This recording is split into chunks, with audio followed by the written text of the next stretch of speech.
در پی یک زنوزنی دانشجویان که شنبه 11 نوامبر در بینای اساسی دانشگاه دولتی کلوب رخ داده بود، دکان و جانشین دکان اوید به تربیه فاکولته تاریخ و حقوق از سمتشان برکنار شدند. مسئولان دانشگاه دولتی کلوب روز 24 نوامبر ضمن تصدیق این خبر به رادیو آزادی گفتند که با فرمان رئیس دانشگاه، دکان و جانشین دکان اوید به تربیه فاکولته تاریخ و حقوق از سمتشان برکنار شدند.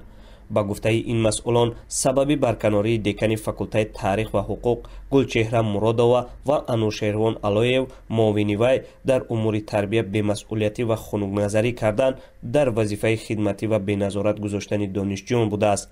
اینچنین دانشجویان سال چهارم انجمن نفسو و فرهاد دریایو از دانشگاه اخراج کرده شدند. برکناری دکان و جانشین و اخراج دو دانشجو در پایان محفل محضر میان فاکولته های تاریخ و حقوق و اقتصاد و اداره دانشگاه دولتی کلوب صورت گرفت. در پایان این محفل میان دانشجویان هر دو فاکولته با سبب پیروزی فاکولته اقتصاد و اداره زنوزنی به میان آمد و در پی این رجب علی قربانو دانشجوی سال اول فاکولته اقتصاد و اداره در بیمارستان ولایتی کلوب بستری شد.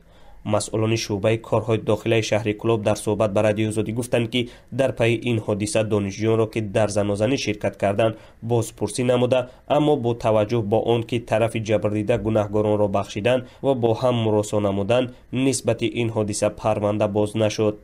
رجب علی قربانو دانشجوی سال اول فاکولته اقتصاد و اداره 24 نوامبر در صحبت با رادیو آزادی گفت که او از اول آنها را بخشید و از بالایشان شکایت نکرد. جناب قربانو گفت که در جوانی این گونه حادثه به سر هر نفر می آید.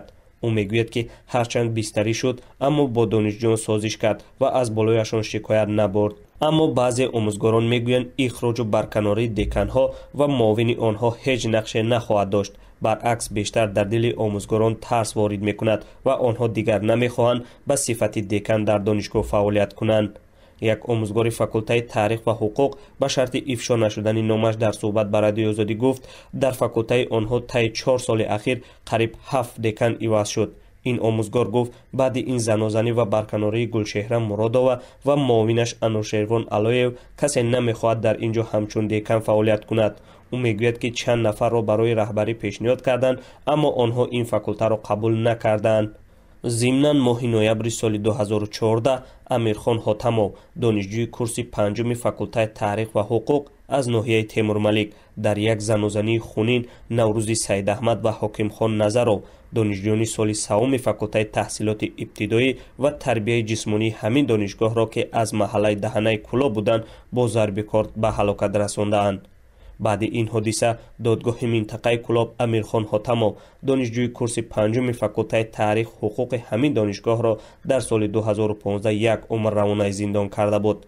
در این حادثه نیز جمیله یولداشیوا دکان فاکولته تحصیلات ابتدایی و روزبیک باقیو دکان فاکولته تاریخ و حقوق دانشگاه دولتی کلوب از سمتشان برکنار شده بودند.